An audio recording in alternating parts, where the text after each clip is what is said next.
When Hollywood's toughest star sits down for a routine morning interview, no one expects fireworks. But one question too many turned calm into chaos. Mark Wahlberg came to promote his latest movie. He left mid-interview, live on air. No goodbye. No warning. Just an icy stare, and an empty chair. What did George Stephanopoulos say that pushed him over the edge? This is the on-air moment that stunned a nation. Mark Wahlberg walks out, the interview that shook morning TV. When Mark Wahlberg agreed to appear on Good Morning America, it was supposed to be a typical press stop, light banter, a few film clips, a joke or two, and then on to the next. But what unfolded on live television was anything but routine. The studio was alive with its usual controlled chaos, cameras adjusting, producers murmuring in headsets, coffee cups clinking gently behind the scenes.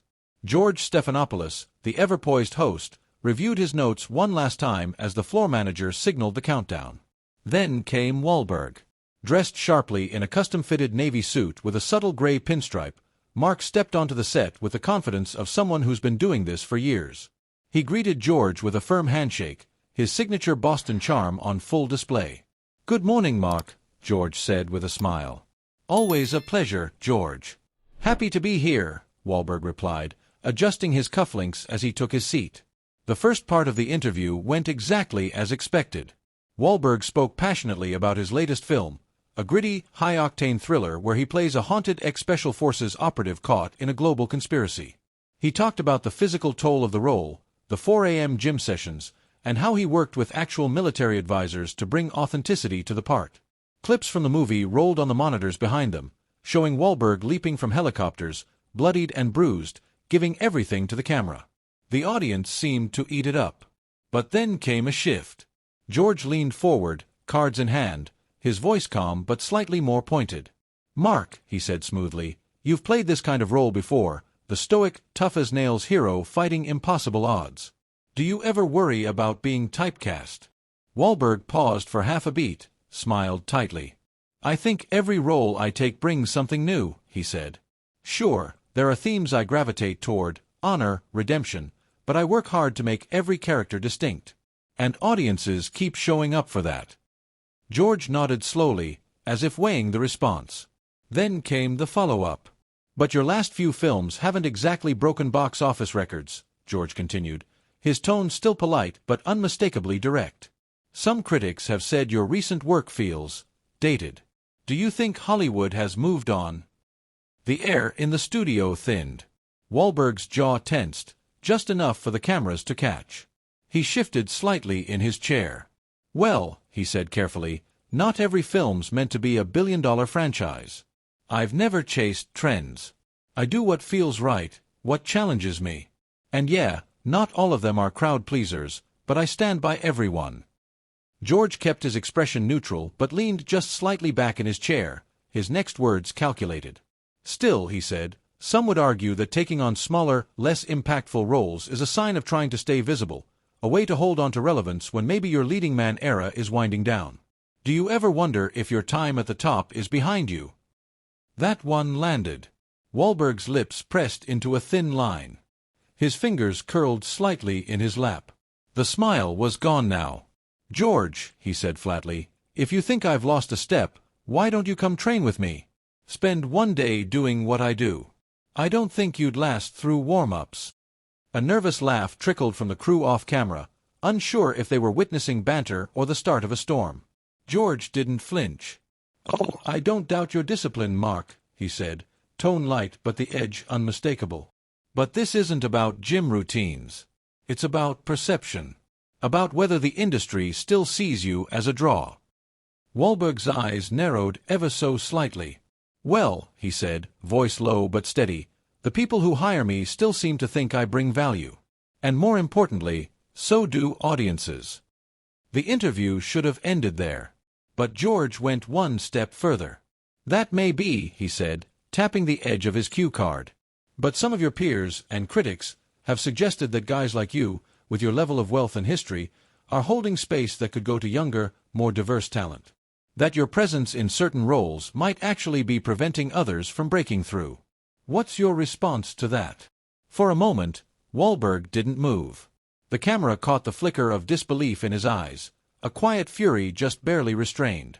When he finally spoke, his Boston accent was sharper, more pronounced.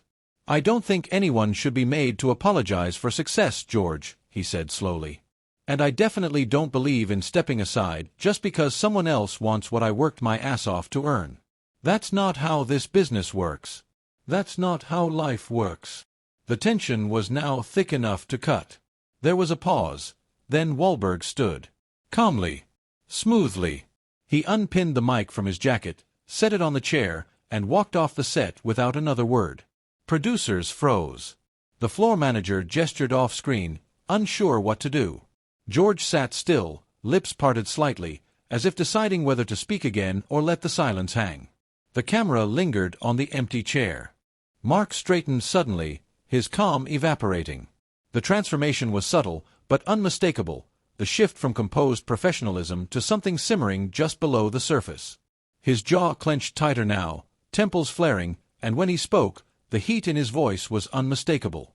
"You think I'm teaching people to solve their problems with violence?" he said, barely restraining himself. "No, George. I'm showing people that pain exists. That sometimes the world doesn't give you the luxury of diplomacy. You think that's easy to portray? You think audiences relate to fairy tales?" George opened his mouth, but Mark cut him off with a raised hand. "No. You don't get to lecture me about stories you've never had to live through. You sit here, tossing out moral judgments like confetti, but I came from a place where survival wasn't about words. It was about grit. About fight. And yeah, I carry that with me into my roles, because it's real." The air in the studio had grown thick, electric. Even the boom mic operator had frozen, eyes locked on the unfolding storm. No one blinked. No one dared breathe too loudly. George remained still, but his voice took on a cooler edge now, slower, deliberate. "But isn't there a difference," he asked, "between portraying struggle and glamorizing it? Between telling a story and selling an image? Because to a lot of people watching, Mark, what they see isn't grit. It's ego. Violence as heroism. You, as the eternal savior. Isn't it fair to question whether that's helping or hurting?" Mark's head tilted slowly, the look in his eyes turning almost glassy with disbelief. For a moment, he didn't respond. Then, he let out a short, bitter laugh. "You know what hurts," he said. "Being told that after 30 years of busting my ass, of showing up, of building something from nothing, that it doesn't count. That it's all just ego." He leaned forward again, pointing one finger, steady and sharp. "You've never been in a real fight, George. You've never had to claw your way up from the dirt while people like you stood on the sidelines, watching, judging, calling it a show. But every scar I have, on screen or off, was earned. And if I choose to play characters that bleed, that fight, that fall and get back up, it's because I know that's real life for millions of people who never get the spotlight." George folded his arms across the desk. His voice was calm, but something in it was tightening too. "So you're saying you're the voice of the working class? Of the people struggling in silence?" Mark didn't blink. "I'm saying I've been them. And I've never stopped carrying them with me." A silence followed. A deep one. The kind that stretches uncomfortably but refuses to be broken. The air conditioner clicked on overhead. A light above flickered. Nobody dared speak. Then, George leaned in, ever so slightly. His voice dropped, the volume low, the tone colder now, surgical. "Then maybe it's time you gave someone else the mic." Mark's body stiffened. "What's that supposed to mean?" "I mean maybe your story isn't the only one worth telling anymore. Maybe the industry needs less of the tough guy with a heart of gold routine, and more stories from voices that haven't had 100 chances to tell theirs." Mark shook his head slowly, almost in disbelief. He turned slightly in his chair, as if the thought of staying seated had become unbearable. "You want to talk about fairness?" he asked. "How many people in this business get dragged for trying to make something meaningful? For trying to represent strength without apology? You think I'm taking space? I made space. I fought for it. I bled for it. And I still do." George pressed his lips together, hands folded now, trying to maintain the illusion of calm. But at what point does fighting become just refusing to step aside? Mark's stare was cold now. There was no charm left. No media polish. Just the rawness of a man who'd had enough. "You don't get to decide when I'm done," he said quietly. "You don't get to sit behind a desk and wrap my career in a bow because you've decided it's time to move on. I don't need your permission. Or your praise." Another pause. Then George spoke again, one final time, this time with the softness of a closing argument. "You're right, Mark. I don't decide. But time does. And time has a funny way of reminding all of us, legends or not, that eventually the spotlight moves." That was it. Mark pushed back from the desk, the scrape of the chair loud against the studio floor.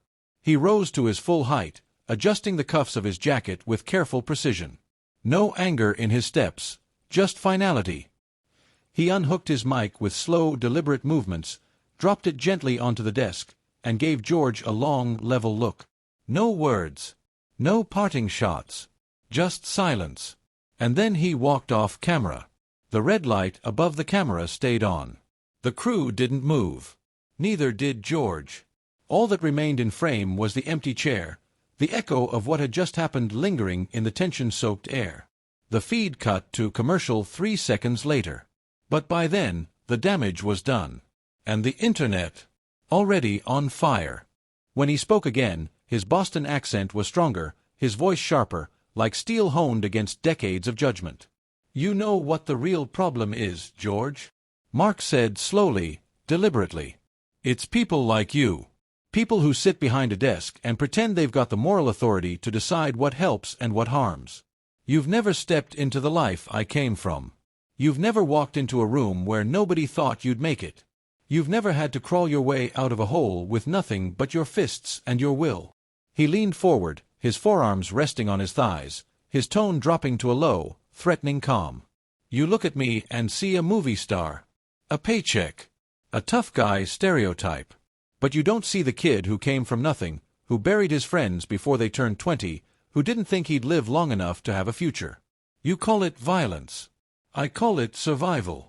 George exhaled slowly, sitting back, eyes narrowed but unflinching. "And yet," he said evenly, "you've turned that survival into a brand. Into entertainment. Into profits." Mark's jaw flexed. His knuckles whitened again. His voice came next, slow and razor-edged. "What you call profits, I call proof that I made it. That I didn't let my story die in the gutter like so many others. And maybe that scares people like you. Because it's not neat. It's not polite. It's raw. It's messy. But it's real." George didn't blink. "And is that what your fans deserve? Raw and messy recycled into another script where you solve the problem with a gun and a growl?" Mark chuckled, cold and joyless. "My fans deserve stories that speak to them. That reflect their pain, their grit, their fights. You want to talk about glorifying violence? Then maybe take a closer look at the news cycles you feed people every day. At the political circus you help broadcast. Don't come at me like I'm the poison when you're selling the same sickness with a smile." For a second, George's jaw twitched, almost imperceptibly. But he didn't back down. "I think what people want," George said carefully, "is something different. Something new. And maybe it's time for your story to take a step back and let another be told." Mark sat still. Very still. The silence in the studio stretched long, uncomfortable. Not dead air. Not yet. But close. He stared straight ahead, his voice dropping another register, low and grave. "People like you always think they get to decide when someone else's chapter ends. You think because you've got a platform, a suit, a smile, that gives you the right to close the book. But you forget." He tapped his own chest twice. "I wrote my story. With blood, with sweat, with 1,000 nights no one ever saw. So don't you dare suggest I owe you anything." George tilted his head slightly. "You don't owe me. But maybe you owe the audience some honesty. Maybe it's time to admit that the fire's gone, and now you're just coasting on fumes. That's not a crime, Mark. But let's stop pretending it's still about the art." Mark stood up.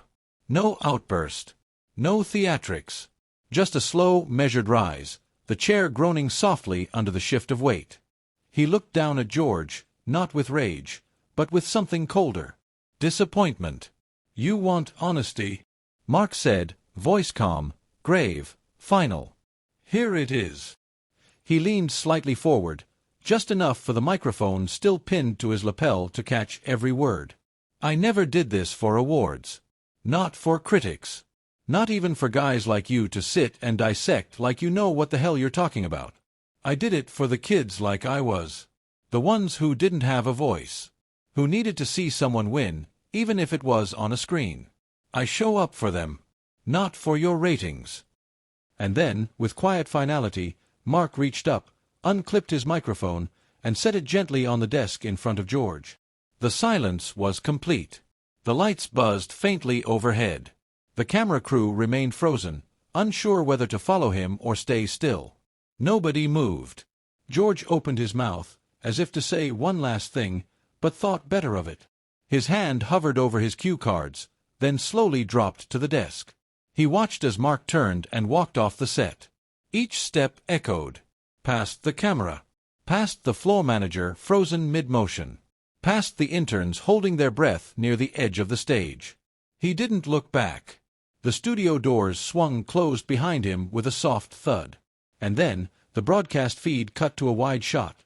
An empty chair, a scattered pile of cue cards, and the unmistakable tension of a moment that would be replayed, dissected and remembered. For a beat too long, no one spoke. And then, somewhere off-camera, someone finally whispered the words everyone was thinking. "Did that just happen?" "Yes. Yes, it did." It started like any other segment. A well-lit studio.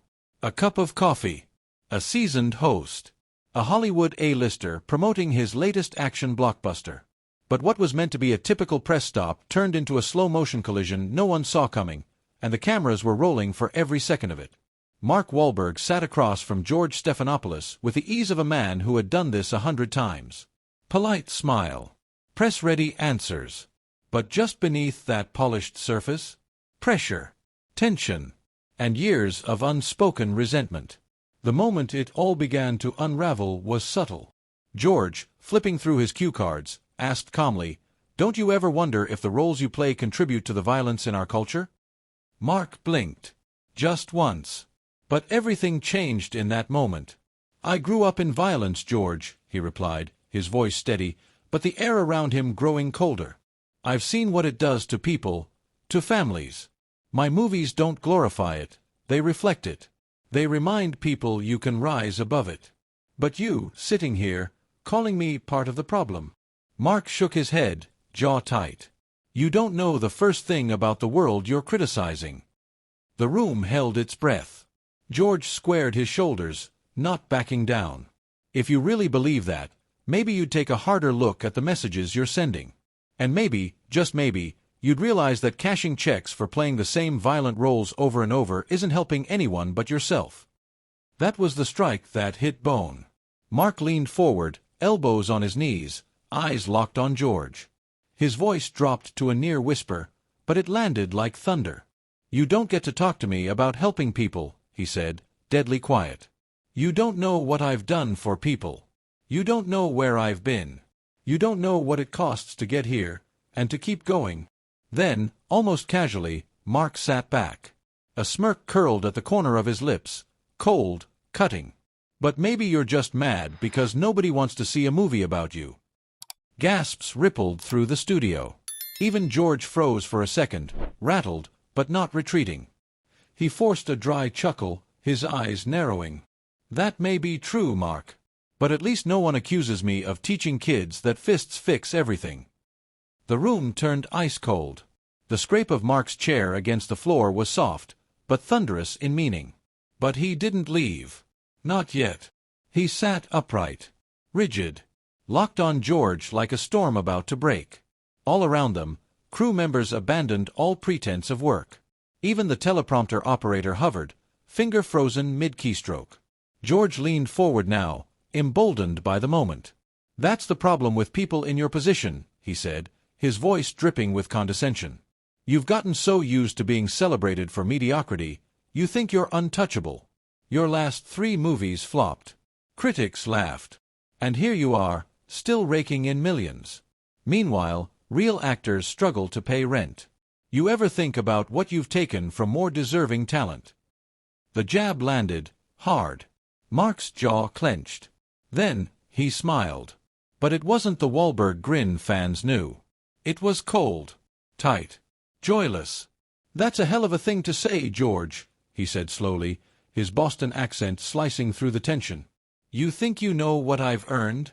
You ever wake up at 4 a.m. and grind for years for just one shot? Ever get told to your face you're trash, only to prove them wrong?" He stared deep into George's eyes.